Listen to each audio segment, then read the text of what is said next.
Hello, everyone. This is criminal profiler Pat Brown, and today we're going to be taking a look at the yogurt shop murders. That's an old case. That's a 1991, so a long time ago. Um, Unsolved, although some people think it was solved because there were two men who were convicted and spent a decade in prison, and then they were released. And I'll get into why they were let out and whether I think they were guilty or not. Um, they were supposedly involved, four teens involved in the murders, and two of them got convicted. And there were some other suspects who were interesting, but to today, it's considered unsolved. Um, and HBO just came out with a little series on this, and that's why it's back in the everybody's looking at it again. This the one. Let me see. Do I have a picture of that here? Yeah. Let's see. Here it is. Um, this is the Yoga Chop Murders. It's on HBO, and I will say I did not watch it. Now, almost always I will watch a new documentary, but the the the reviews were so awful. I went to IMDb, and like everybody hated it. They said it was nothing new was presented. It was terribly done. It was boring beyond belief. It was ridiculous. There were stupid things said. Nobody liked it, and so I would have to re-sign up to HBO. And since everybody said there was nothing new and it was crap, I'm like, okay, I think I can do without it because you can watch the 48 hours Yoga Chop Murders on YouTube. Link it below. So hey, go watch that. It's well done, and you won't be tortured. And also, I read this book, "Who Killed These Girls." This has the most information I could find on the murders, and it was fairly pretty good. I like this book. There's another book. It's called "Murdered Innocents" by Corey Mitchell. I have a little history with Corey Mitchell. I think he was a scumbag. I think he had a personality disorder a mile wide, in my opinion. He was into slasher films, loved gore, and for a person who loves slasher films and gore, I don't think you should be writing books about true crime and pretending you care about the victims. Sorry, I just don't. Anyway, he that book only goes through the conviction of the two men who were put in prison, and so he never did get to the part where they were then released because he died. So he wasn't around to then talk about anything after that. Whereas this book does include all of it. So stick with this book, Beverly Lowry. I thought it was well written, and the 48 hours. Okay, so that's the basics as to why I'm doing this today, because HBO came out with this new documentary, and everybody's like gaga, like, oh my gosh, more about but nobody liked it. So, which is pretty funny. I mean, it's like, wow, I've never seen such bad reviews in my life. Did anybody actually see this? I'm asking you who are in the chat room. Did anybody in the chat room actually torture themselves with the new HBO show? While I'm waiting to see if anybody actually watched that, I will like to say this to you guys who are new to the show. If you are new for the first time, please do like and subscribe. And if you would like to be in the chat room, which these are live shows, I do 2 live shows a week, the case show on the weekend and the hangout during the week. They're for patron only. So if you'd like to be involved in the live shows, please do join. It's $5 a month. Helps an educational channel keep going, and we have a nice community. But all of my shows do go public after I do them, so you can see every one of them. So please do subscribe and support me that way. And check the playlists. And if you have a specific case you're interested in, go to the search engine at YouTube and put in to the search engine profiler Pat Brown, and then whatever case you're interested in. All right, so now let's get to this absolutely horrific case. It is very. Oh, you did watch it, Spike. What did you think of it? I wanted to know what you thought of the HBO one, because I mean, a lot of people couldn't get past like they were done after like trudged through the first episode, and they're like, I can't do it anymore. Liz says I only watched 48 hours, which I thought was well done. 48 hours was okay. I didn't have a problem with that.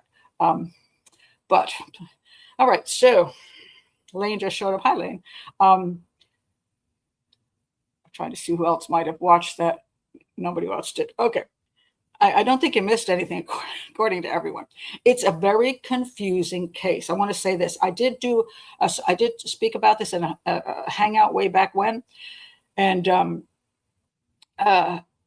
because I gave an opinion, but I didn't go into depth because, well, I didn't think it was worth doing at the time.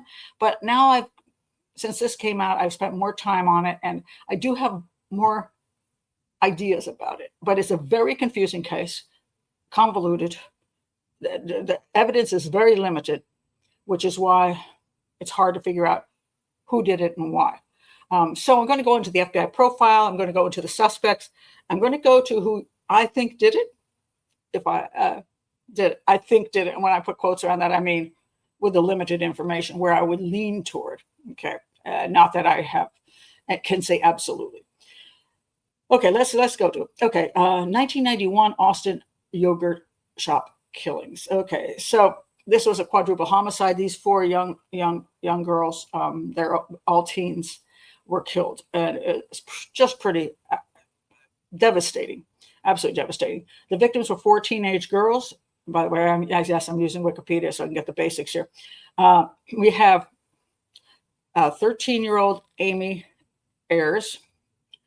We have 17-year-old Eliza Thomas. We have 17-year-old Jennifer Harbison, and Jennifer's younger sister, her 15-year-old sister, Sarah. So these sisters got killed and together at this in this horrible murder.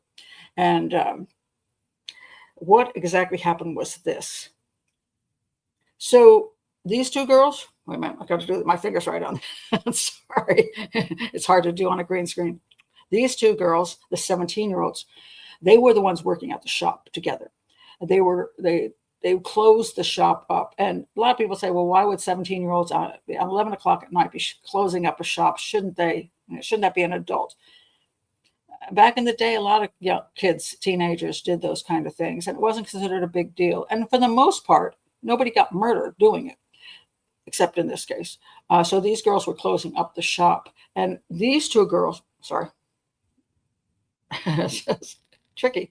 These two girls, Sarah, invited her friend, who was a couple years younger, 13-year-old friend, that was Amy, to stay overnight. So they were hanging out together, and then they were going to meet these two girls at the yoga shop, and then the older sister was going to drive her sister and her friend home, and then Eliza would go home on her own.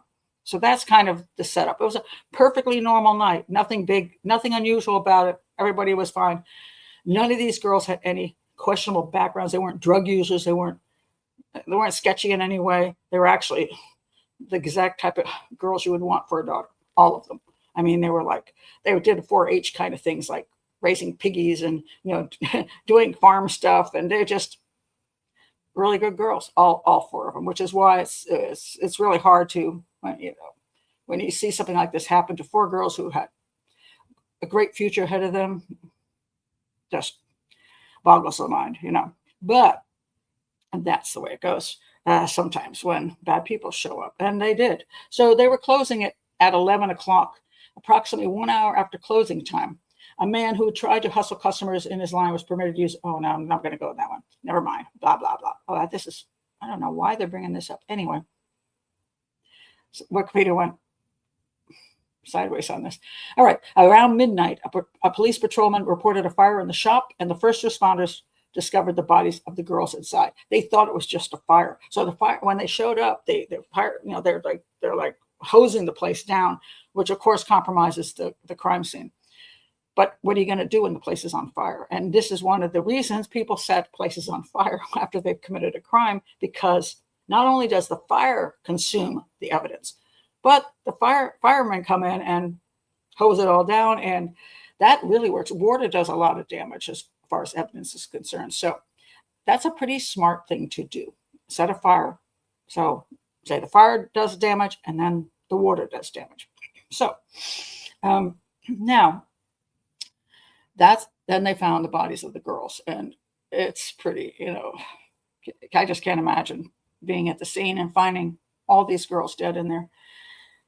But they had all been shot in the head, and at least one of them had been raped. A 22 and a 30, it says here 380, 22 caliber and a 380 pistol were used to commit the murders. 380 ammo was used to commit the murders. So that's why the theory was at least 2 people were involved. Now, you could stop and say, well, one person could have 2 guns. True, but very unlikely. So at least we're looking at 2 people. Also, you have to control 4 girls. So one guy doing this alone would be very unlikely. So at least 2 and possibly more. But we do know there were 2 guns involved. So now it says here the perpetrator probably exited through the back door that was found unlocked. How the guy got in is another question. And this is where a lot of theorizing comes in, because nobody really actually knows. So let me show you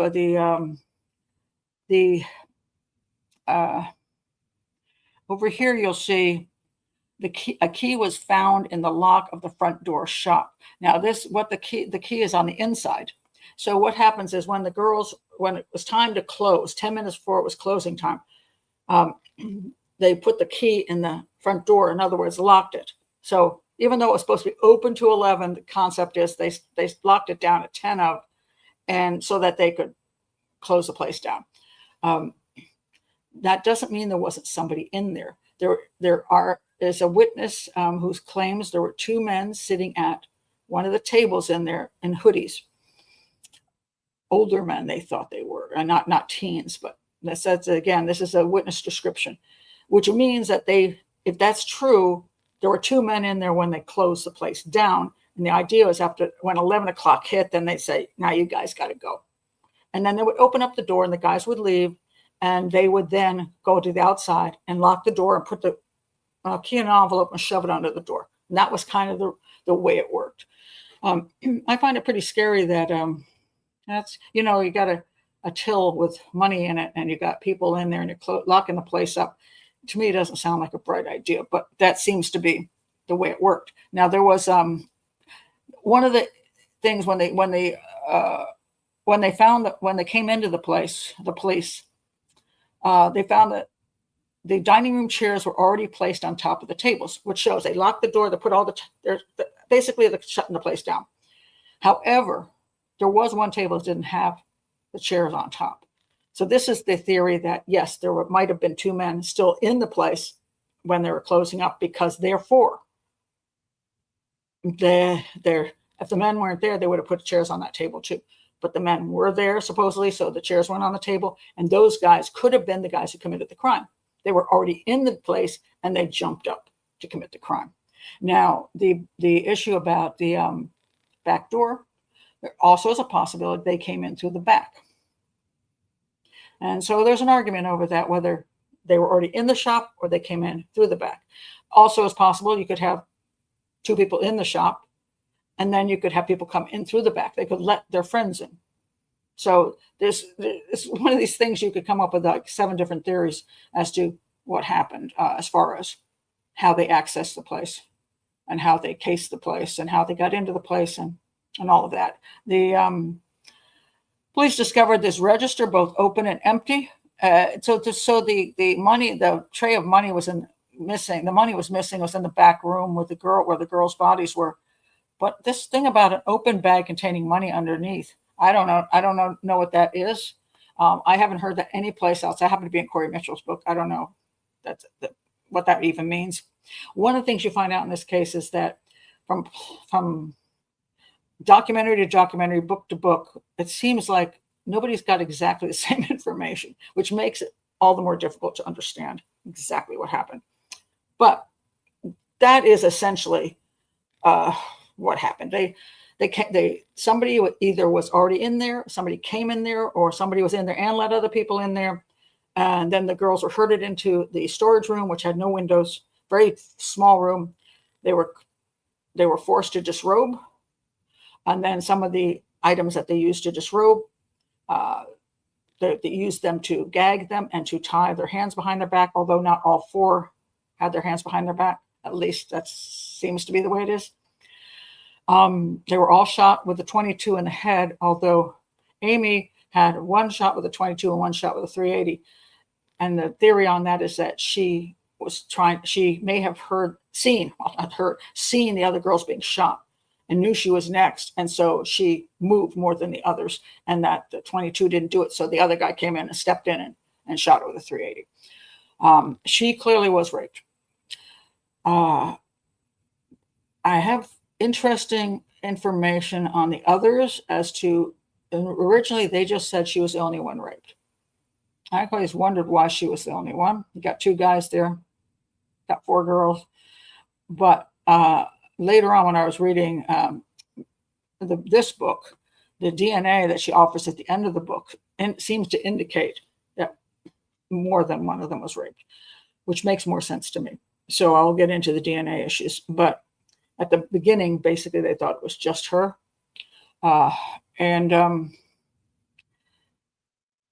So that's it. So that's when they saw that scene, then the question was, who did it?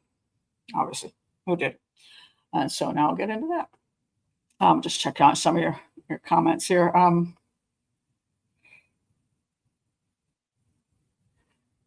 a little okay, guys. This is the first time I've seen this in a long time. Please do not discuss other things besides the case in the chat room. I just want to say that I haven't seen this in a long time because it's very confusing for me. I can't. If you're not focusing on what I'm on the case, then I can't answer your questions. And other people who see this also get very confused. So let's not talk about vacations and other things. If you're here for the show, I haven't seen this before, so I'm kind of surprised this is happening. Yeah, don't go elsewhere.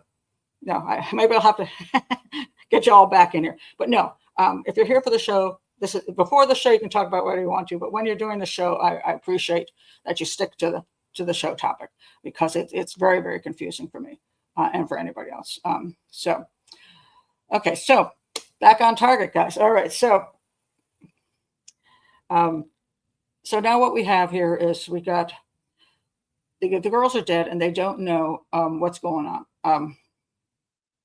Is there a secret alarm under the counter? No, there was not. No. So one of the interesting things about it is that one of the girls was cleaning the counter, and like the rag she was using stopped, like something happened right then and there. She opened the register at that point with a no sale, so clearly because somebody made her. So somebody pointed a gun at right then as they were just cleaning up, pointed a gun and said, "Open the register." Which kind of indicates the guy was probably already in the store. I mean, that's what it seems like. It seems like it happened so quickly. It would be unlikely some guy came back. If some guy was breaking into the back, you would think you would see something different. But it almost seems like that guy just got up from the table and going like this, give me the stuff in the cash register. And she did. And then it got worse. And then everybody was herded into the back. Now, the younger girls may have been back or in the back washing the dishes just to help their get out of there sooner. So whether what the guys sitting there knew, who they knew was in there, I don't know. Or somebody came in, who they knew was in there, I don't know. There is a claim that some say that when they came in through the back, they thought nobody was there, except the lights were still on. And it was just a closing time. So that seems a little sketchy to me. So I think it happened very quickly. And the two guys in there, sounds very likely that they could have been the guys. So it wasn't a robbery. Well, sorry, was it a robbery? Well, they were robbed, but there was that extra factor of the rapes that just is way and the murders, which is way past the robbery issue. If they knew there were people inside, they knew there were girls inside, why did they not wear masks? If they knew the girls, they definitely should have worn masks if they were just robbing the place. If they didn't know the girls, they still could have worn masks just to make sure that they couldn't be identified. But they didn't, apparently. So did they already intend to kill everybody who was in there? and knew that there were young girls manning the place and said, hey, cool, robbery, rape, be a good night out. I mean, so it's pretty creepy. They did definitely steal stuff. So yes, they stole money. There's no question the money was going to be put in a safe. So the money was stolen, but it wasn't apparently just a robbery. So I don't think they knew about it until after the DNA was done years later. And it's still really, really weird. It is. It's really weird because they originally only went for the DNA on her. But there is more DNA in this case, which I have was in the book. So I'm like, it's really confusing. But yes, it appears that more than one girl was raped. So yeah. Anyway, so and let's go to now who maybe they're planning robbery, didn't know there'd be more girls there. Well, there were only supposed to be 2 girls there. There were they weren't working. 2 girls were there. See, that's why I tell you guys got to pay attention. You got distracted there. 2 girls worked there. This girl and this girl. They were closing the shop. There's only 2 girls in the shop. Her sister invited her little friend over, who was 2 years younger, to their house. So they came by to have sis drop them home. That's why there were 4 girls there. Only 2 working. 2 were just waiting for a ride home. Okay? So that's why you got to pay attention. And so I don't have to repeat things. All right. So now what happens is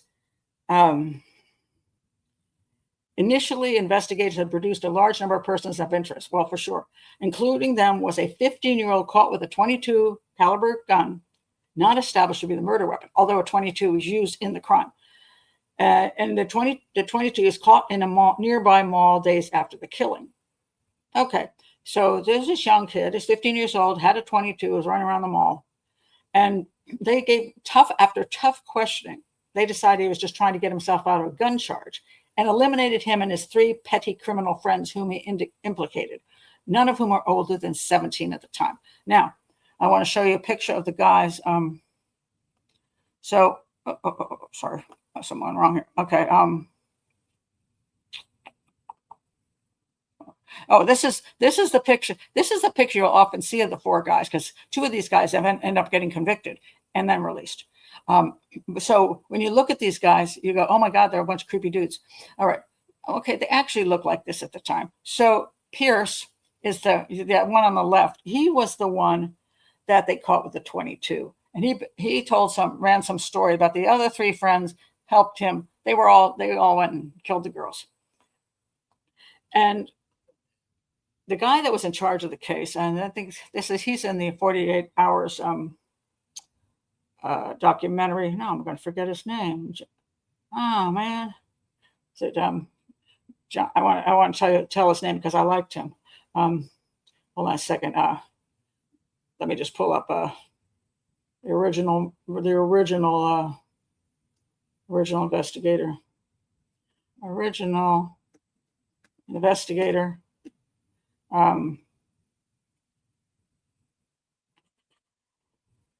Where's his name? Okay. Seriously. I can't find his name. Oh, that's so annoying. Hold on a second.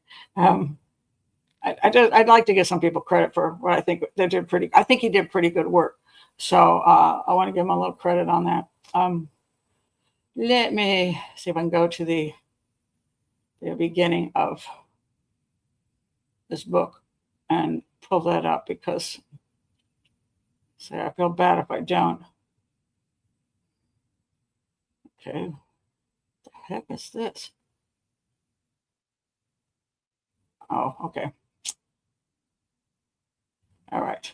So his name is John Jones. It's too easy a name, I couldn't remember. Sergeant John Winston Jones. He was the only homicide cop at the time.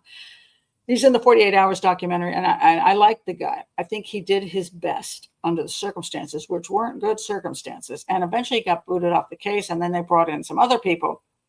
So what happened was when this character, the Pierce, that came and told him this story, Jones followed it through and didn't come up with anything that made them the guys who did it. Okay. So they were a bunch of, well, let me read you the FBI profile, which is why they became suspects later because of the FBI profile. All right. So the FBI profile says, okay, let me find it. Okay, hold on. All right. FBI profile. The assailants are probably white in their late teens to mid 20s. Okay. Right there, the FBI profile is wrong. John Jones even says that. He's like, you can't tell race in a case like this, and you can't. Just because that's just because the victims were white doesn't make the perpetrator white. Could be, very much could be. And if the population is heavy and it's a larger Caucasian population in the area at the time, well, yeah, sure, that's definitely possible. However, doesn't mean that's who committed the crime, because there's nothing in the crime scene that indicates race. Now, some crime scenes you do get things that indicate race, and it can be from DNA, it can be hair left at the scene, it can be witness descriptions of people, it can be witness if a car was stolen and taken someplace where the car ended up might indicate the neighborhood the person lived in. There's a number of reasons you could come up with race, but a lot of times you simply can't. And so they started out with something they shouldn't have started out with, probably white. And one of the arguments I had forever with the FBI profiles, really disliked them, is they never explain why they come to their conclusions. Every profile I've ever given, I have explained. If I say that there's a probability this person is a certain race or a certain age or has a certain education, whatever it is, I am going to tell you why I came to that theory, so that you don't have to buy it totally, but at least you understand my thinking. They just say probably white. Get out of here. In their late teens to mid 20s. Why? Again, there's no explanation. Late teens to mid 20s. Well, probably because they're not 10 years old. Are they saying that a seasoned guy wouldn't do this? A 50-year-old wouldn't commit a crime like this? I don't know. Tell me why. It might be correct, but tell me why. The one with the dominant personality, in all probability, did not finish high school. Okay. In school, he would have been considered an underachiever with less than average grades. Resents discipline. Would have been a discipline problem for school officials and parents. Has an explosive personality, angers easily, especially when drinking alcohol or using drugs. An impulsive person who acts without considering the consequences. Basically, it's describing a loser. Okay. And there's lots of losers in the area. So, people that aren't doing that great in school. And then he says, he's probably unemployed or working a menial job. Will have a history of changing jobs. He's not dependable. Lives in a dependent relationship with older person, probably possibly a parent. Frequents the area of the ICBY shop. Familiar with streets and stores in the area. Probably a resident of the neighborhood. Probably has a criminal record. Maybe abusive to women. May seek out women who are younger and less adequate than himself. Has no remorse about killing the victims, but is under tremendous stress and fear of apprehension because the crime may not have gone as planned. To me, this is a whole bunch of nonsense. I'm sorry. I don't see any great validity in any of this. It's just, you could say that about pretty much any crappy crime. Also very concerned about loyalty of his accomplices because they may be feeling regret. Disharmony may be developing between the offenders as stress level rises, as well as increased paranoia, because of which they may maintain close contact with each other in order to keep a close watch. In time, this may change into falling out, leading to violence. Immediately after leaving the crime scene, offenders would have gone to a secure location to clean up or change clothes, although the crime scene does not indicate they would have had a lot of blood on them. Offenders may have returned to the area that night to watch the police and fire departments, or they may have left town, one or the other. May have missed some work days, or maybe not. They wrote in the book, that's it. And of course, this could describe a lot of aimless young men. Oh, and then Jones basically said that the FBI told him that he should say an apprehension is imminent, so that they would be scared. So he said that because they made him say it. Okay, so these guys, they fit the FBI profile. they did pretty well. They were teens at the time, kind of, not doing that well in school, doing some drugs, alcohol, kind of wandering around, being stupid. One of them had a gun. All right, matches the FBI profile perfectly fine, except that the FBI profile isn't necessarily true. It's just a guess, and it's a very vague guess. And you can. Oh wow, yeah. Chris is right. The profile basically calling them losers makes this crime being unsolved even worse. They had no clue. They're just making up crap.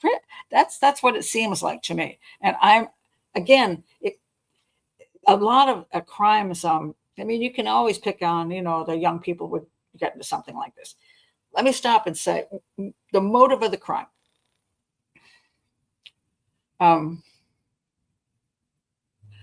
This is very tricky because this is a very unique crime. I understand that there are crimes that you recognize all the time as that's what this is. This was a little strange in the fact that it is a robbery that didn't need to end up with rape and murder. So the kind of people that would do this kind of crime, some people will think of serial killers right away. There was let me pull out the guy's name. There was a serial killer they considered, and a lot of people think this is the guy who did it. He actually confessed to it too at some point. McDuff. His name was McDuff. Kenneth Allen McDuff. He had been paroled for burglary, because a lot of serial killers are burglars, and he would go on to commit heinous crimes alongside his accomplice. They would abduct two men and a woman at gunpoint, force them in a car trunk, drive them to an isolated location, then they shot the man in the head, and they raped her, and then they strangled her. Okay, McDuff is a pretty nasty little creature. He would later earn the name the Broomstick Murders because apparently the guy liked to put broomsticks on the neck of the woman. Okay. Then he got incarcerated, and he ended up getting parole because of overcrowding in the Texas prison. It was believed almost immediately after his release, Kenneth McDuff started killing again. He is known to have killed several women throughout Texas over the next couple of years. Many of whom went missing or the cases are unsolved. All the while, he became a violent drunk and a cocaine addict. Okay. He lived in the Austin area, and just a couple of years after his release from prison, he would become implicated in the deaths of two women. Melissa Northrup, whom he worked with, and Colleen Reed, a woman that was supposedly abducted from a cash wash? Or car wash? Cash wash? Is that a thing? I think I may be a misprint there. Not far from the yogurt shop, the same month that the yogurt shop murders happened. By the time police suspected McDuff of either, he had fled the area and was found to be living in Kansas City. And eventually he got arrested for the murder of Melissa, and he was found guilty and sentenced to death. Subsequently, he was tried for the murder of Colleen Reed. That's the one that was near to this. His body hadn't been found, but the disappearance was linked to him. He confessed to a bunch of crimes he'd already been tied to, and he also confessed to some other crimes. And they did lead the police to those bodies, and they found them. So some of his confessions were real. But as his execution date approached in 1998, he decided to throw up a Hail Mary and confess to Austin's most infamous unsolved crime, the yogurt shop murders, which remained unsolved nearly 7 years later. He believed that his confession might grant him some more time. That's a pretty good move, actually, at least a stay of execution. But he was wrong, so he got executed anyway. They didn't find that there was any link between him and these murders. Okay, could he and his buddy have committed these murders? Possibly, but it doesn't actually seem similar to what he does. I mean, MO wise, I don't quite see it matching him. And eventually the DNA that was found in her body, I guess I would assume they have his DNA, so they would know if he was the guy or not. And I can't find any place that says they compared the DNAs, but I would think they would have had to. I mean, it would be stupid not to. And apparently he is not a suspect. So that's just not him. So anyway, but he didn't get his, he'll confess to anything if it'll buy you time. And so I don't think he did it. And what is it, a serial killer type crime? No, it really isn't. But there are always those moments in life where somebody goes off the rails and does something different than they've done before. So I would say this is not a serial killer style crime, which leaves two other kinds of crime. One is the wilding issue. Wilding, I've mentioned this with the West Memphis Three, which I still believe the men who are found guilty are the ones who committed the crime, because they were teens committing a wilding. Another wilding is something where, as a group, you go in and you commit havoc, and usually it's very, very violent. It's just usually just excessive. And one thing that's usually missing from a wilding is careful methodology, where you see somebody who is doing things in control. You don't usually see a lot of control. This looks like a very controlled crime scene. Very violent, very vicious, very horrible, but controlled. That's why I have trouble with the four teenage boys, because I can see them going in there and going wild and doing stupid shit, and acting in a wild manner. I have a real hard time seeing them herding the girls into the back room, telling them to remove their clothing, tying them up, gagging them, and raping them, shooting them in the head. It's very, very methodical. It indicates to me probably somebody older. And also the level of violence in the crime and this total disregard for young people, young girls like this, just cold-blooded as all get out, makes me think that what we're looking at is somebody who has been involved in some level of crime that you would see done by gangs, drug cartels, just not teenage boys from the neighborhood. So keep that in mind. Hi, Christoph. Are you late? Well, you're late to part of it, but we always like having you here. So I'm glad you're here. So is it a crime of opportunity? It was planned. I believe this is a premeditated crime. Now, when I say premeditated, I don't know how much was premeditated, whether they intended to go in there to rape the girls, or they intended to do the robbery. And what the hell, there's going to be people there. We'll see what we'll do with them. Coming in with no mask on, we'll just shoot we'll just kill whoever's in there. We'll kill. We don't care. That's very concerning to me. That methodology, it just doesn't seem like these teenage boys. Now, there were some other suspects. The other main suspects were these guys. Two suspects in teen murders face charges in Mexico City. Saavedra and Cortez. Now, who are these guys? Now, right now at this point in time, these guys have not been. You'll see here later. 8 years after slayings, police arrest 4 suspects. That'll be these guys. These guys were suspects because there was somebody that thought they saw a Hispanic-looking dude outside in a car. Somebody thought that the two guys sitting in there were bigger. Like one of them was bigger, not like teen, but like more of a man. All of this is very sketchy witness stuff. But who are these guys, and why did they become suspects? All right. It's quite actually fascinating how they became suspects, and good ones, in my opinion. Hold on, let me find the info on this. Okay. Hold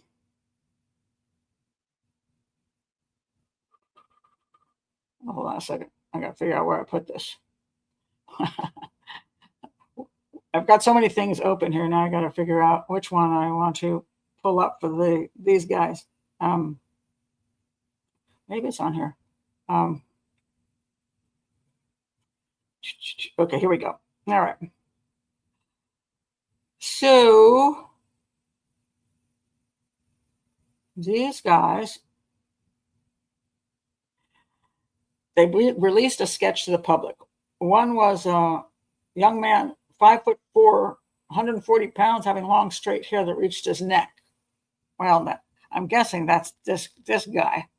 And then there's, I can't quite tell who is who.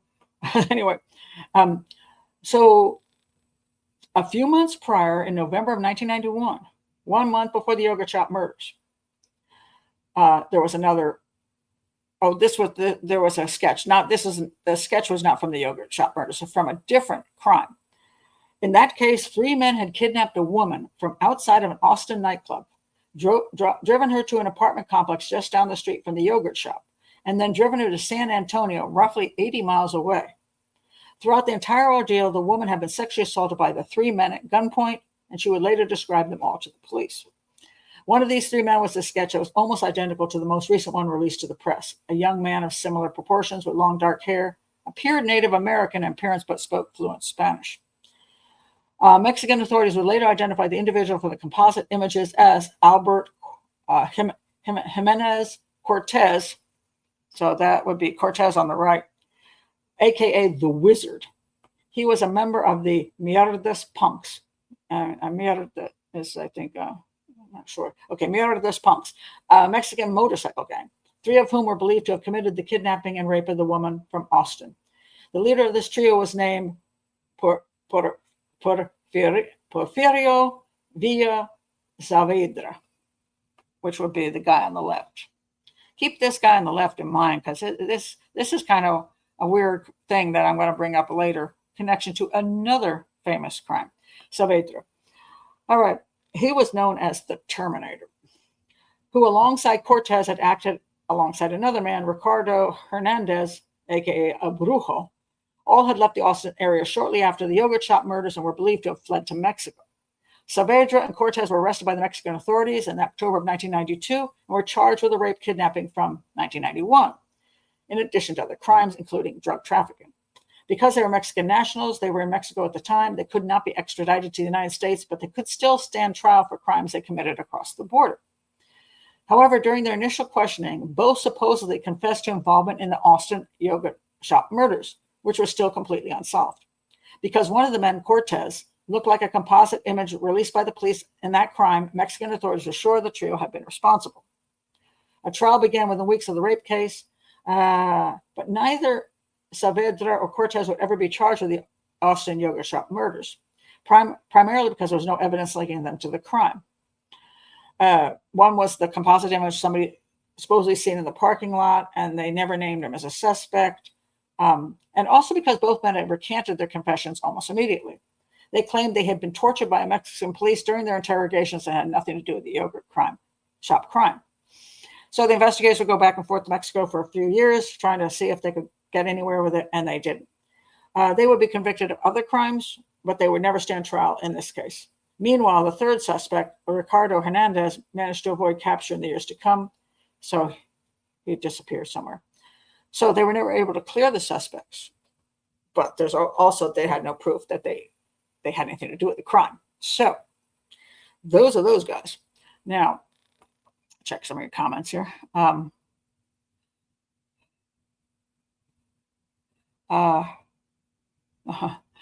hope there's no Kohberger among us. Well, that's a whole different matter. Kohberger was going into a private location. They probably didn't wear a mask. The out-of-towners leaving for Mexico again. Now, this is an interesting point.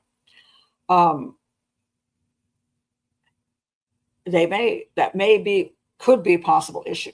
That first of all, they were not known to the girls, so or maybe they weren't known to too many people in town. So therefore, even if somebody did rat them out, would they have a good enough description to prove anything? And that's, it's not like, oh, that's Joe Smith, they wouldn't know who the guys were, but all the girls were killed. So they didn't wear masks, but they killed everybody. So they obviously did not want to leave witnesses. So maybe they had experiences before leaving witnesses that didn't turn out well for them. That's a theory some go with. Like maybe they committed a crime. The witnesses ratted them out. They were incarcerated.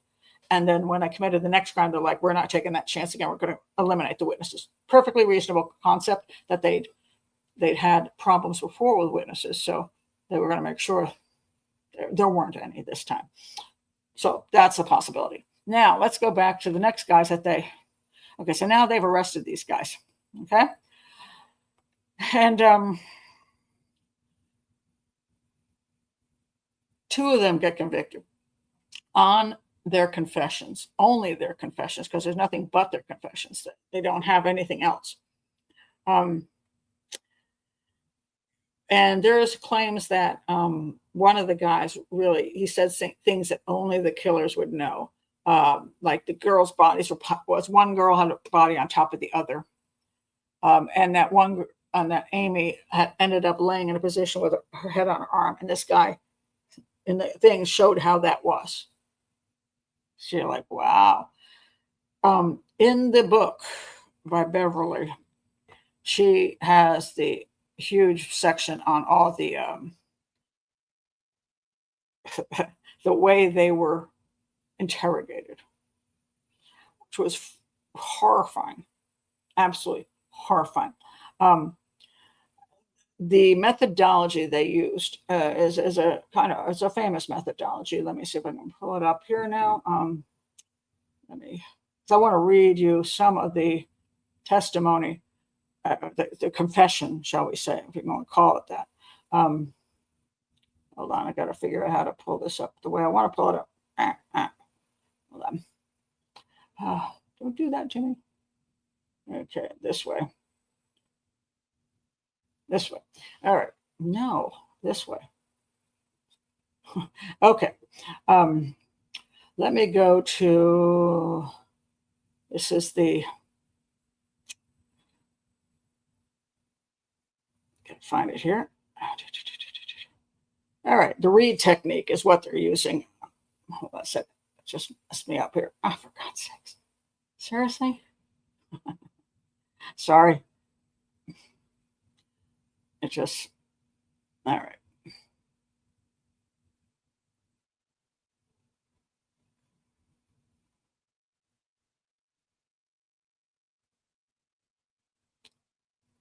So, but, hold on, I gotta get someone to drink here.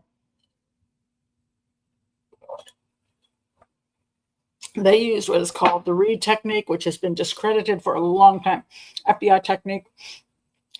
It says here, to identify a criminal and establish his potential participation in the crime, the technique broadly divides the investigative process into two stages, the interview and the interrogation.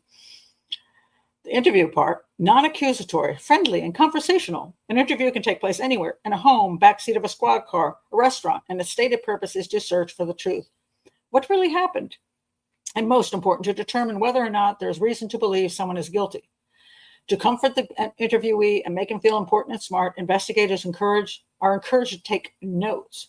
The process should move on to the next stage only if the investigator, through close observation of behavior and a pattern of inconsistencies in testimony and physical or circumstantial evidence, has become reasonably certain of the suspect's guilt, at which point the interview becomes interrogation.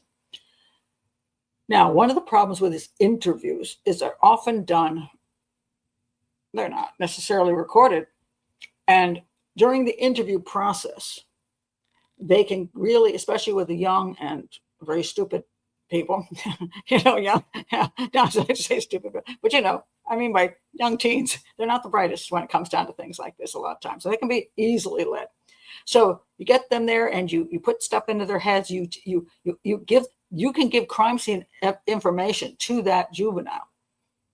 Or you can, if it's an adult, you can do that to an adult too. You can give them crime scene information, but you don't later say you never gave them that information, and therefore they knew something only the killer knew when you actually gave the information to them. So you do some squirrely things during the interview stage, and then when they get to this point, then they go for the vicious interrogation. Interrogations are accusatory and should be conducted in controlled environments free from distraction. No more note-taking. By then, you want the suspect to feel trapped and edgy. Recording his comments might alert him to the incriminating consequences of his words and thus inhibit further admissions. Yeah, and also, it's proof of what he actually said. Be sure you have the right person. That's a good idea, because you will get a confession. So the concept here is as long as the guy's guilty, he will confess. Period. That's a horrifying thing to say, because a lot of times people are not guilty. They will also confess. So why the Reed technique is claiming that, if the guy's guilty, he will confess, and absolutely will. First of all, there's psychopaths who don't confess to a damn thing. So I don't like the Reed technique, never have. I think it's really questionable, and it has pretty much been, pretty much it's not as popular as it used to be.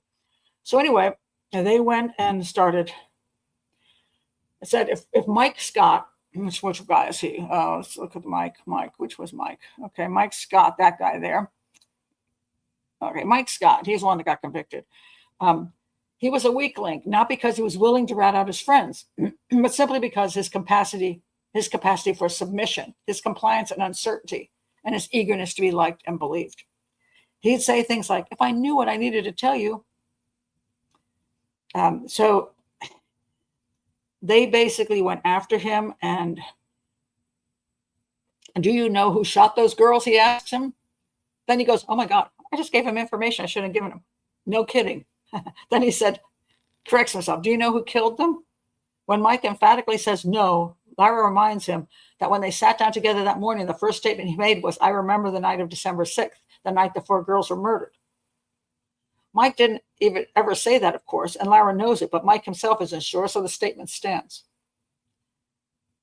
They don't think he killed any of the girls right out of the Reed playbook, but they do believe he has some knowledge of who did, and that the other guys are the assholes, and he's the scapegoat, and the one the others are dropping the dime on, who was forced to do things he didn't want to do. It's a scare tactic. The grand jury's going to, they're going to nail you with this. So then when there's inconsistencies, they keep saying, oh, your inconsistencies are putting you in a bad situation. And so this one, they say here, they tell him he's in a hole. Without realizing it, Mike begins using their language. I think, he says, I've dug myself a hole and don't know how to get out of it. Hardesty says, you're scared, Michael. Look at me. You're scared because you had this information all these years. At that, Mike's thinking turns creepy. I'm scared I have information. Don't know I have information. You can see he's being led through this whole thing. And so, I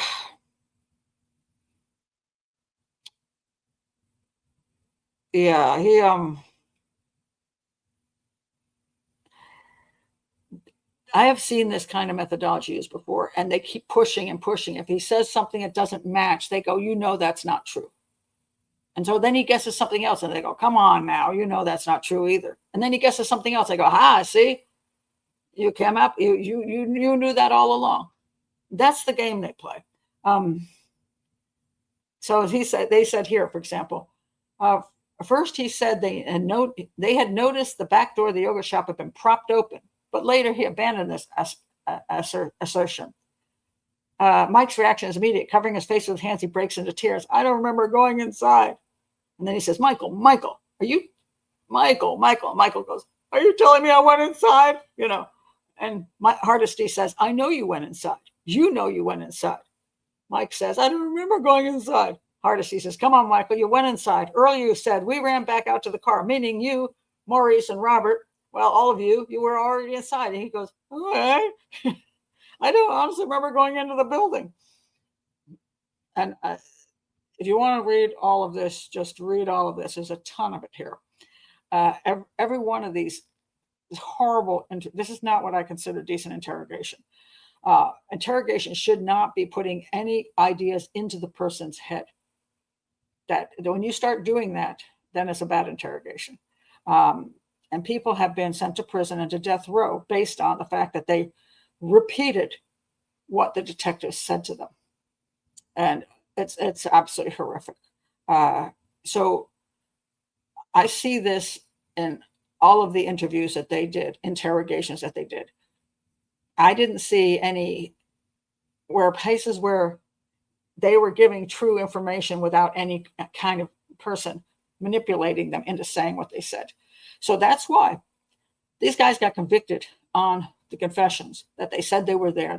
One guy said he raped the girl after a certain period of time, saying, okay, I raped her. And I don't know how much was fed to them to get them to do certain things. to say certain things. I don't trust any of the interrogation. Now, the cases got thrown out on a technicality. The technicality was that they used each one of them, when they confessed, said something about the other one, and then in court, neither one of them was allowed to confront their accuser, and therefore the whole thing was thrown out based on that. So then the funny thing happened. They wanted to take this case back to court, and by then the DNA testing had improved. So they decided they would get, especially the DNA on her, they're going to get this DNA. So here we have, let me read the to you. In the early spring of 2007, in a last-ditch attempt to come up with biological evidence linking all 4 arrested men to the crime, the DA's office hired the Fairfax Identity Laboratories of Richmond, Virginia, to conduct DNA tests on 6 items recovered from the body of Amy Ayres, some taken at the scene, others at the morgue. This time around, the lab would test for short tandem repeat, STR. This is 2007, when it was more possible, and so STR, what it does is it separates out male chromosomes. It proves if a guy did it as opposed to a female. And they did a vaginal swab. They got STR. They did get the presence of STR, so they knew there was a male who left DNA in her body. And what that does is, there is undetected full male DNA in her vaginal swab. However, it wasn't a full profile. So what it could do is it couldn't include people. In other words, you couldn't say, well, this has got enough markers here, so therefore this guy did it. So it couldn't include people, but it could exclude people. And it excluded all of them. They did not leave the DNA in her body. And so that kind of screwed the whole case right there. So they dropped it. They didn't go back to the prosecution said, yeah, we're done. Obviously they tried to say maybe there's a 5th guy involved, oh, there's another guy. But those 4 guys, the ones who confessed that they raped her, it wasn't their DNA. And somebody will say, well, couldn't have been from a boyfriend. As far as anybody knew, she did not have any boyfriend at all. She was 13. Now, she did have a boyfriend, and his DNA was eventually found in her, which is interesting. But she did not have any. She was 13. She wasn't involved with anybody. So pretty sure that the killer's DNA is there. And where's the other 4 guys' DNA? I mean, shouldn't it be STR? Can it maybe include them, but it shouldn't exclude them? But where else that DNA at? Well, let me tell you what according to the book.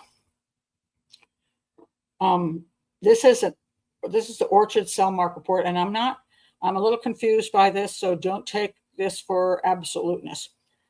DNA from an unknown male in Amy Ayres was a full Y STR profile from a swab taken at the scene. All 4 suspects arrested for the murders were excluded. Okay, that one is the one absolutely that we hear about. Then it says this, and I can't find any other support for this, but it's interesting. The same DNA was found in a vaginal sample. Okay, that's hers. Okay. The same DNA found in her was also found in Jennifer Harbison's sample from the medical examiner's office. In addition, her boyfriend's DNA was also there. So she had sex with her boyfriend, so his DNA was there, but so was the DNA from the guy who did her. So we have 2 girls appear to have been raped by the same guy. A 3rd male DNA, DNA from Sammy, her boyfriend, and another male were found in Sarah, meaning that the guy who probably had sex with her then had sex with her. So he's transplanting stuff. Or if it wasn't her, how does this work? Okay, another male. So they're not saying this male. So somebody who had sex with her then had sex with. It's a little confusing because I can't quite. I would like to see the detailed reports. A third male DNA was found on clothing used to bind Eliza's Thomas wrists. That I don't know. That could be touch DNA. It could be anybody's DNA. Somebody just touched her arm. That could be touch DNA. I have no proof that it's anything but touch, so I'm not sure I buy that one. So it says the DNA from Sammy Buchanan, that's her boyfriend, was found in both Jennifer and Sarah Harbison, indicating the likelihood that the same man raped both sisters, transferring his own DNA as well as Buchanan's to Sarah after raping Jennifer. So it's a little confusing. There's also I don't have the reports in front of me. But what I do see is it appears that more than one guy's DNA was there along with her boyfriend's. It appears that more than one of these girls was raped, at least 3 out of 4, if not all 4. There was also some issue about anal rape as well. And again, since I do not have the police, the actual reports, I can't say whether that is true or not. But it was a pretty rough scene. Let's put it that way. Pretty rough. Yeah, it wasn't enough. Yeah, it's not enough. It's not enough markers to include, but it's enough to exclude. Yeah. So, well, I'm not too thrilled with the behavior panel. So I guess we're going to disagree on the the Reed technique. So. I would get more into this, except I don't have enough evidence to get into it with. I have this stuff from a book, and no place else I've looked and can't find it. So I do believe more than one girl was raped, and I do believe they were probably raped by more than one man. At least 2 men were at that scene. I think at least 2 men participated in the rape. It's possible 3 men were at the scene. Don't know. Now, just to bring in something interesting, I don't feel there was enough evidence to convict the 2 men that were convicted, the teen boys. And you know me, I'm usually on the side of the prosecution got the right people. I'm not very secure of that. I don't see this as doesn't look to be a teen crime to me. I think seems like more an older person was involved in this, a person who had a criminal background, person who had real lack of any kind of feeling for victims of these or young girls. It's such a vicious and cold-blooded crime. I have trouble finding 4 boys from the mall are the kind of they would go to this level. I could see them doing a wilding. I could, they were, they were some pissed off at some boy, and they decided they're going to chase him down and stab him to death. I could go with that, or a girl, I could go with that. But this just doesn't seem right for that. So I lean toward a criminal sort that probably has some level of background in criminality, has either been incarcerated or should be incarcerated, and may be involved with drugs, may be involved with gangs. So I do believe that the 3 Mexican guys are much more likely to commit a crime like this. There are quite a few crimes that the cartels commit and that are just brutal like this. And they start out pretty young, so that therefore they do have kind of years of experience as opposed to a bunch of loser boys at the mall, doing stupid stuff. It isn't a stupid stuff crime. This is a vicious crime. Let me show you another crime that's just very similar. And this crime was considered a possibility of being somehow linked. And it is this crime. It's the bowling alley crime. This is in Las Cruces, New Mexico. And you might say, well, that's a hell of a long way away. Well, it was a long way away. It's about 9 hours, away from Austin, Texas. But it was the crime was February 10th, 1990. And let me just hold on a second here. And the Austin one is 1991. So was it December 1991, and the other one was in 1990. Now, what happened here? 7 people were shot, 5 fatally, by 2 unidentified robbers at the Las Cruces bowling alley. The gunman shot the victims in an office and then set fire to a desk in the room and left the scene. The case is unsolved. So very similar, a robbery, shooting everybody, and setting a fire to the place. Now, nobody was raped in this instance.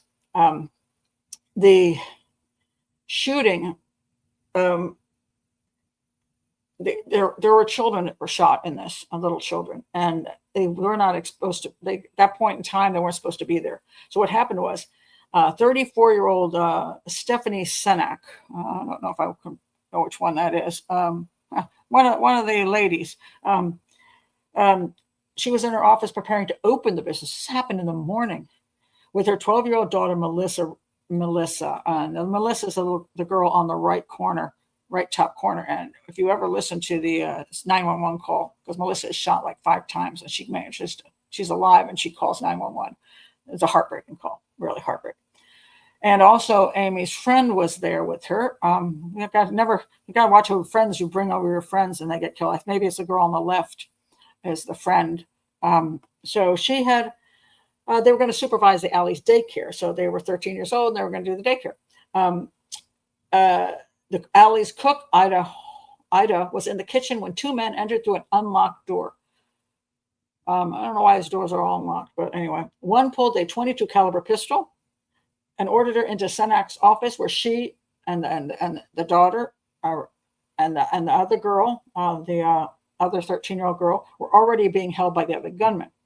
The gunman ordered the women and children to lie down while taking approximately $4,000 to $5,000 from the bowling alley safe. They supposedly it wasn't all the money in the safe, which is kind of weird. And then they supposedly looked in a whole bunch of cabinets, which made people think they were looking for drugs, and that the money itself wasn't the issue. They were looking for drugs. Soon after, Steve Tehran, the Alley's 26-year-old pin mechanic, entered. He had been unable to find a babysitter for his 2 daughters, 2-year-old and a 6-year-old. And he was going to drop them off at the Alley's daycare. Not seeing anyone in the alley, he entered Senak's office and stumbled into the crime scene. This gunman then shot all 7 victims multiple times at point-blank range, but didn't do such a great shooting. They were all shot at point-blank range at the back of the head, so similar to this. But I don't know whether they hadn't tied them up, so these people were probably moving, and so some of the shots weren't absolute, and so therefore some of them survived. Then they set the office on fire by igniting some paper before leaving the alley. When they got there, Amy, the friend, the girl on the left, I think, Amy, she died. Paula, and the 2 little kids on the right died. The man in the middle died. So all 4 on the bottom died. And the other 3 survived. And later on, the mother of the girl who made the phone call, she did die, but it was years later due to complications. So that was like 8 years later. Anyway, they never, this is an unsolved crime as well. Now, they had some sketches, and here's the sketches. This is one sketch, and this is the other sketch. Now, this is the younger guy, and this is the older guy. The older guy supposedly spoke with a very Spanish accent. The younger guy, not so much. And they thought they were Cuban. That's the story on that. Now, what interests me about this, again, what are they after? And that I don't know what they were after. And they never found out who those guys were. That were theoretically the 2 guys that committed the crime. I do look at this. I look at this guy, and I do look at this guy, Saavedra, and I'm like, I don't know. Could he be this guy? I don't know. You know, sketches are always crap, so it's hard to tell if the sketches are accurate. So Saavedra is, by the way, a very popular Cuban name. It is a Mexican name as well, but it's very popular in Cuba. Is there a link? Could that guy be that committed one of the crimes? Committed those guys committed the Las Cruces crime? Also commit a year and a half later commit this crime? 2 different towns, but very similar crimes, except these girls were raped. But they didn't have the guys that committed the Las Cruces didn't have any problem shooting everybody, including little children. They didn't need to shoot the babies. They weren't going to be ratted out by babies. Why did they shoot the little children? Except they just didn't, they had no respect for life at all. That's some real cold-blooded crap. So we have a burglary, we have shooting people with just absolutely cold-bloodedly, and we have as a fire set, very similar to this crime. The problem is MOs aren't exactly the same on every crime, and two different groups of people can commit similar crimes that aren't connected. But I just want to point out something else, that if you look at, right here, not that one. Hold on a second. Okay, this is Las Cruces, and the border is 53 minutes south of Las Cruces. If you commit a crime like this, it does help to get out of town. And if you can get across that border, people are looking all over town for you, and you're not even in the country. 53 minutes south. This was during the day, so the crime was discovered quickly. But 53 minutes gives you enough time to cross the border. Just saying, could be true. And in this particular crime, the crime is committed at 11 o'clock at night. It is farther to the border. It's 4 hours and 15 minutes to the border. It is farther, but it's still not that far when you're talking about 11 o'clock at night. If you committed a crime of this horrificness, you might just get in your car and head south. Just keep going. I don't know how much they did to close down the borders in either one of these cases. But it's a great way to just disappear and hole up someplace else. To take whatever money you got out of the situation and go away. They obviously thought that it was entirely possible that these guys who brutally were there were three guys together, all took turns raping this woman. They didn't kill her, but they did rape her. In the Las Cruces crime, they didn't effectively kill everybody. So there were witnesses to give descriptions. Maybe they were the same guys. They're like, we're not taking that chance again. This time we're going to make sure they're dead before we walk out that door. And they did make sure of that. And I think that's why one of the girls was turned over. They were checking to make sure they were dead. Same guys? Can't say that they are. I do not believe that there was any reasonable evidence to say these four teenage boys committed this crime. So I will stand on that side for once, that I think they were wrongly convicted. I do think it's much more likely they were killed by people with much stronger criminal backgrounds. And to me, the Las Cruces crime shows that kind of background. This crime shows that kind of background. Two different groups, same group, I don't know. Chances of being Mexican nationals because close to the border. And the crimes do have, in my opinion, a look of some of the crimes committed, the methodology of the cartels. So I wouldn't, if I were doing a profile, I wouldn't say, oh, these guys, the killers are Mexican nationals. I'm not going to say that. I would say, because of the style of the crime and the level of violence and cold-bloodedness, I would look to people who are involved in these kind of groups. And these characters definitely were that kind. They were nasty creatures. So they were involved in very, very vicious groups. I would look for that kind in this, because they also had the ability to specifically do things, and it wasn't haphazardly done.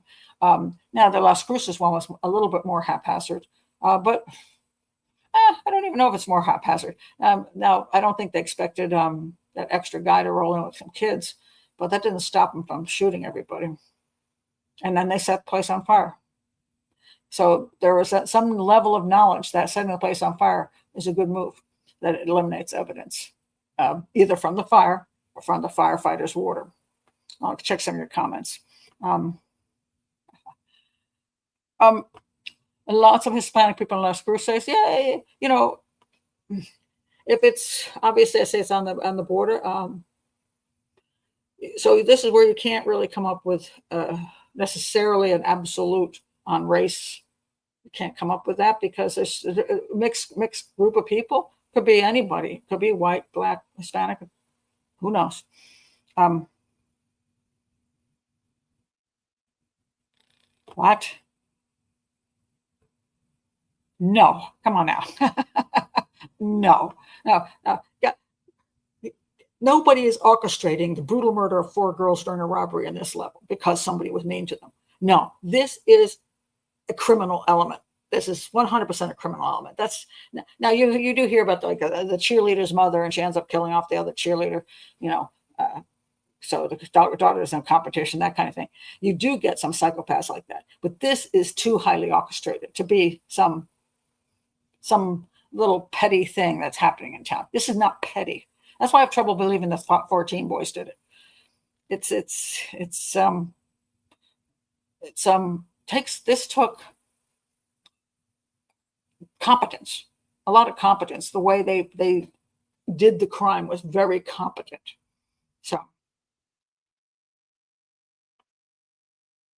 I don't know what you just missed here, but yes, I just went through the whole DNA thing. Check back. um, well, that's true, Loretta. It narrows it down, huh? Well, there in this particular instance, there were not any living witnesses that were victims. There were people who saw people outside the shop, people who saw people inside the shop, people who were sort of remembered somebody. Now, in the Las Cruces thing, they identified that the victims did say this is what the guys looked like. The one guy, the older guy, had definitely spoke with a Spanish accent, and the younger guy did not so much. And then that they look Cuban. Now I'm not sure what the Cuban aspect is. Now, Cuban, there's a lot of Cubans who are more. They're Afro-Hispanic because I've been in Cuba, and so you have your kind of pure Spanish types, and then you've got the slaves that came over, and so they were African, and then you have people mixing, so then you have a mix of that, so you get Hispanic plus African all mixed together genetically.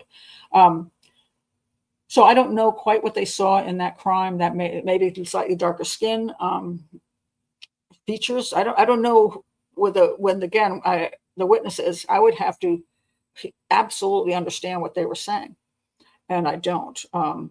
When people give a description, for example, we all know I have face blindness. I am pitiful. I am like the world's worst witness ever. I think somebody could commit a crime against me, and I don't know if I could even get the race straight. You know, because I'm that bad. I'm from the Saturday Night Live thing. You're looking like a man. You're looking like a man. I'm terrible. Some people are really good. The same thing with cars. Some people, if you ask, I had a friend once. She was, what happened to her? I think she was assaulted. And they asked her what the guy looked like, and she was so vague. She said, "I can't really give you a good description." And they said, "Did you see his car?" And then she identified the make of the car, the model of the car, the year of the car. She all kinds of crap. And they're like, "What the heck?" Well, she was a car freak. So she knew her cars. She just couldn't identify the guy. But at least she got the car down. So when witness descriptions are always shaky. And in the Las Cruces case, there were 3 living people. And the guys weren't wearing masks. So there were 3 living victims who could tell you these are the guys that did it. In this case, we got nothing except for people on the outside saying, "I saw a guy, around the shop around this time." So that's kind of meaningless. How much money can you get out of a yogurt shop? Well, I forgot what it is. I think it was like the Las Cruces place was like 5,000, which is pretty good. And that if it was 5,000 in those days, that was a pretty good amount of money. I'm not sure why they had so much money in a bowling alley either. I think they said it was more like 500 in the yogurt shop, but it'll be worth like 2,500 today. It all depends what the entire point was. That it's an easy place to hit, that they need some money to get out of town, that they get to rape people at the same time. It's a twofer. People get killed for surprisingly little bits of money. I mean, it's not everybody is like going to break into a museum and steal a Picasso, that level of it takes a thief type of stuff where, the Hope diamond is stolen. A lot of them will just kill you for $10. So, for a lot of people, they don't have any money and they need some money because they're either involved in drugs, and they want to buy drugs for themselves, or they need enough money to purchase drugs to sell. So so that's a useful in that sense. Hard to say. Yeah, there you go. They're murdered for $300. That's why you don't want to carry cash with you at all. So uh, Liz says these criminals had experience and had definitely committed other crimes before. They knew how to take control of a situation. I agree with you. I think they did. They seem to have. They seem to go right, like boom, boom, boom, getting things done. And they didn't bring. Now it's interesting. It's pointed out they did not bring ligatures with them, so it wasn't like they planned to go in there and tie everybody up. But maybe they feel a need to, because they managed to control the scene very well with what was at the scene already. So they're pretty. They seem pretty capable to me.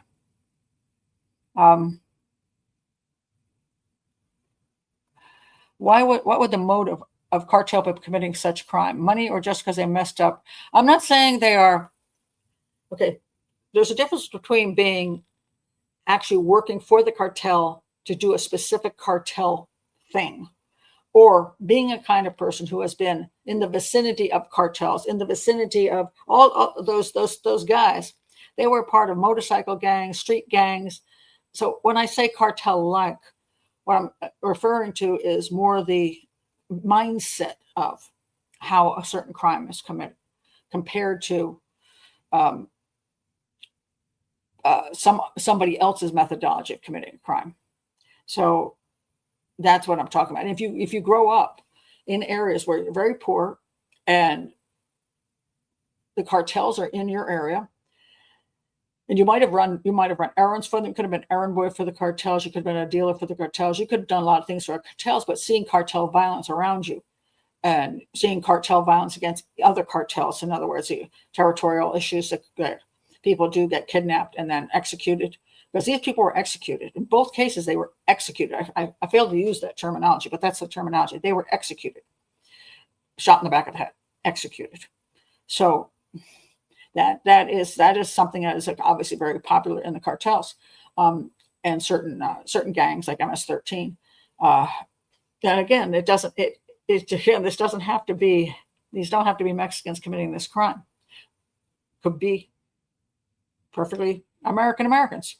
Just there are in both these, in one crime they have identified the suspects as Hispanic, as possibly Cuban. And they are right next to the border. So it's like, so there you have, that is true. In this case, we just don't know. But I find that the style is similar enough to make me suspect could possibly be the same guys, or it could possibly be just somebody else who behaves in the same manner, because that is there's kind of like cultural crimes, like different countries have different cultural crimes that are more likely to happen in one country than other. Like, for example, people say, well, mass murder is a U.S. thing. Well, mass murder is not only a U.S. thing, but it's very popular here. It's very popular here compared to some other countries. That's not a popular thing. But they may not do mass murders, but they may be into something else, that works for people who are the psychopathic group of people. And there's areas that have, different kinds of gangs. Of course, in the U.S., where there's gangs of all races, but they have sometimes they have different methodologies of doing things. And so sometimes when you see something happen, you say, does this seem to match a certain style of crime? So that you would say, wow, I think this is who might be involved in this. Or whether it's a serial killer style crime, as opposed to something else. Or is it look like more of a domestic kind of crime? Does it look like a revenge kind of crime? Or does it look like a wilding? In the West Memphis 3, there was a theory that this black guy that was supposedly had blood on him was rolling around the gas station or something. And a lot of people thought he did it. And I'm looking at this crime going, I just don't see this as that guy. That style of crime doesn't belong to a single guy who looks a little bit off. But it just looked like a group crime, and it looked like a wilding. So I personally think the West Memphis Three are guilty. But so there are things that people do, and they're just styles. And the only thing about styles is you can use them to get yourself a direction to look. Doesn't mean that you ignore every other direction. So you never want to get that kind of tunnel vision. But if I were spending time looking, I might say, okay, let's put a little extra effort out this way than out this way. Like somebody could say, like we just said, a mother was upset about one of the girls not being treated right. That would probably be this much of my efforts because that doesn't match the crime. Extremely unlikely. Would I look into it? Sure. Just because you don't want once in a while you have that crime that you go, what the? And you're like, it's a freak, one-off, weird crime that you've never seen before, but it happened.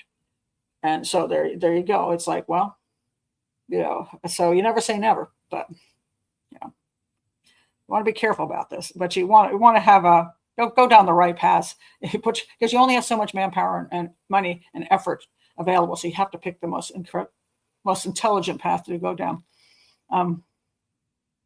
The KFC murders. Oh yeah, I forgot. Except these girls weren't taken to a second location for a body dump. Yeah, and there's another one. I think I talked about that. What was that murder? It was another one with. I think it was. Where was that one? It's another one with four people were murdered, but I think was it KFC? Was that the KFC one? Yeah, it may have been the KFC. You might be right. Yeah. Lane Bryant's yet a different one. I haven't done anything on the Lane Bryant one, but I think of the KFC one. Maybe the one I mentioned when I did the short version of this on the Hangout, because somebody went into a fast food joint. It was a fast food joint, I know, and I do think they were removed from the place. So that one I had a different opinion on who did it because of the methodologies. So. I think I can't remember who I came up with on that one. It's been a while. Can't remember.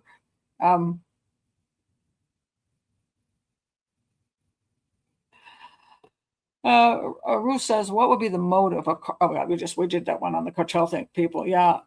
Again, I don't think it was cartel people. I think it was people who had maybe experience of a similar culture that revolved around the kind of cartel thinking, the very violent methodologies, and the very cold-bloodedness of executions. That's you got to remember how many people there are in the world. So when you're looking at is it the same guys? Well, maybe not. It's just like serial killers. This guy, oh look, somebody's a serial killer. Well, it turns out that there's 3 serial killers working in the same area at the same time, and so you got these different women are ending up dead in the bushes. And is it 1 serial killer? Is it 2 serial killers? Is it 3 serial killers? Sometimes it's hard to know because there's a lot of psychopaths out there, a lot more than we would like to believe there are. So when you get people willing to do these kind of crimes, if you actually start putting together how many times these kind of crimes happen, depending on how big the area is, you can get quite a lot. Now, Austin is obviously not next door to Las Cruces. There's an 8-hour drive in between, but 8 hours is not a big deal for some people. And they may have, sometimes what happens, they commit a crime someplace and they move to another city. Yeah, and they maybe they want to get out of that city, or they went to Mexico for a year and then they left Mexico and went up to Austin. Or they're 2 different groups of people entirely. They have nothing to do with each other. And sometimes they're inspired by each other's crimes. Like, oh, man, I heard about that one in Las Cruces. Yeah, they took those people out. Ha ha. Hey, we could do something like that. Copycatish type thing, where people, if the people are into this kind of thing, it's hard for us to imagine how anybody could want to shoot these young girls in the head. and rape them. I mean, it's an atrocious crime, and it takes a level of massive psychopathy. The one thing they said about which is probably true, the FBI thing profile, is that one is probably more the ringleader of the group, and so that is usually true. So whether you have 2 people or 3 people, you usually got the one guy who's the one that controls the other person or other 2 people, and they're the like top psychopath, and so yeah, they would be the one to mastermind and tell people what to do and how we're going to do it. So all you need is one that's got that kind of strength of character. But again, the teenage boys, I wasn't convinced by any of the confession stuff at all. I was like, wow, that's just. And they ended up 10 years, 10 years in prison. So, and some people absolutely believe it was definitely still them. They said they 100% believe it's them. I do not. So I just, for some reason, it doesn't sit with me like that they did it. I have not done anything on the Adelsons. No. I might get to it.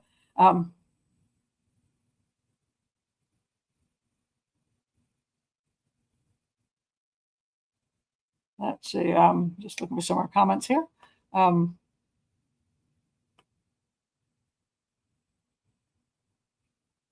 KFC was in Texas.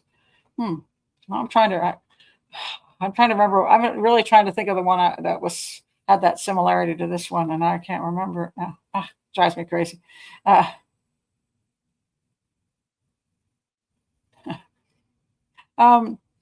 It seems psychopaths enjoy hanging out with other psychopaths.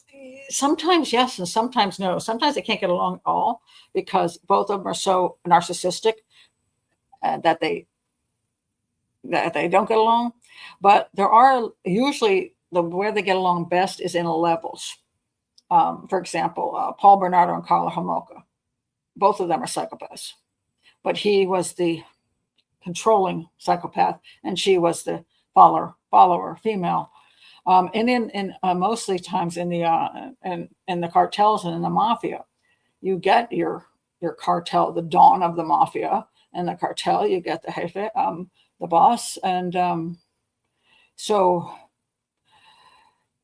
then you get that person who runs the cartel, and if they run it well, there's something in their psychopathic personality which is also somewhat they have a methodology about them that make other people like them.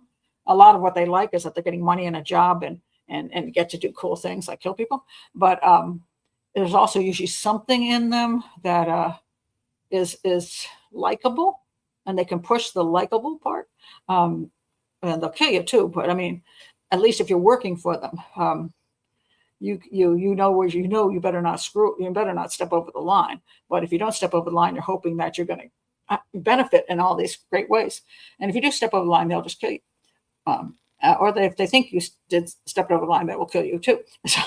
So you have to, there's a kind of it's kind of like a bit like the military, because you got your generals, then you got your colonels, and you get your down the bottom here, you get your privates, right? And they follow, and the rules are you join the pack, and then you follow those things. But who joins the pack is a question. Depending on the kind of pack it is, you can be a decent human being, but some packs, like cartels, there's a level of you got to be a bit antisocial and not too concerned about other human beings to join those. So that psychopathy goes up in those organizations, but they're still a lead dog. You know what I mean? So always that. So, but anyway, that's basically what I'm going to say on this one. I don't think they're ever going to solve it unless. They don't have enough in the DNA, unfortunately, to get a conclusive hit where they can say this person matches. They've already had a confession that is questionable, so I don't know if they're ever going to get anywhere that they can prove anything. Las Cruces, I don't think they're getting anywhere with that either. So I think these are going to remain unsolved, and in another 10 years, another network will come up and do another show on it. Hopefully better than this HBO show that nobody seems to like. But yeah, stick to the 48 hours. And so if you were interested in reading your own stuff and seeing some more, this is the book I would recommend. Who Killed These Girls, Beverly Lowry, and I would recommend the Yoga Shop Murders from 48 Hours. I think those two are probably the best sources at the moment, but both of them are still lacking, and there's things I just don't get. I don't understand, and I wish I had the information, and I don't have it. I would have to write my own book, and then I would have to go and spend hours, hundreds of hours researching, and go to Texas and start talking to people and getting the police files and all this stuff to really understand to the level I'd like to understand. So if I were at that level, I might have a different viewpoint. But at the level I'm at now, I only have what I can work with. But so I stand by. I'm not convinced the four guys. I'm not convinced that these four guys had anything to do with it. I do think these guys are a much better choice, and that maybe, just maybe, the guys from the Las Cruces, maybe them. So that's about as clear as I can make it. It just is very clear. Okay, so anyway, I'm never leaving the house again. Well, don't worry about it. They will be happy to come to your house and kill you. So, you always got to watch out for that, because that's what people think sometimes. They don't want to leave their house, and there's no safety, 100% safety in the world. So Mac Cat update. He's just coming in and doing his thing, eating my food and leaving. So it's pretty much nothing new with Mac. He's not being friendlier. He's just coming in and doing what he does and leaving. So I don't know. I have maybe I got to see what happens, because I'm going to go to Hawaii for 3 months for January, February, March, and I will leave food for him. I will leave dry food out for him in big bowls and have them replenished. But I don't know. I'll see if he's even around by January, because who knows? Maybe he'll just disappear, because he's a feral cat. So yeah, how much he loves me is questionable. I'm going to play. Thank you very much, Aisha. I'm going to play table tennis now. I've got a coach, and so I'm going to meet up with the coach and another person who's taking from him. And so I'm driving over to do an hour's worth of coaching. So I'll see how I improve my table tennis abilities. I'm glad you liked it, Allison. And we'll see the rest of you for probably Thursday for the hangout. And again, Pat cannot stand the cold. No, Pat can't stand the cold. This is true. I hate the cold. This year I'm going to get away, and I have no idea how it's going to work out in Hawaii for 3 months. But the location I'm staying at probably has a higher risk rate for getting murdered than where I'm staying now.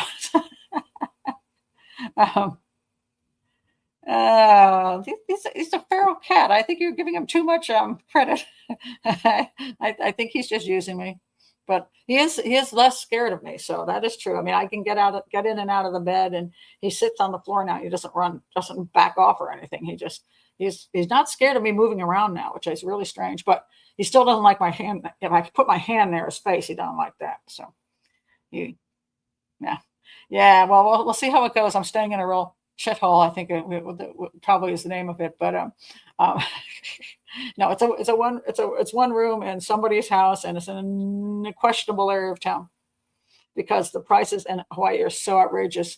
There's almost no place to stay, and places that are available that I'd like to stay in, they were running $3,000 to $4,000 a month. So I'm not there.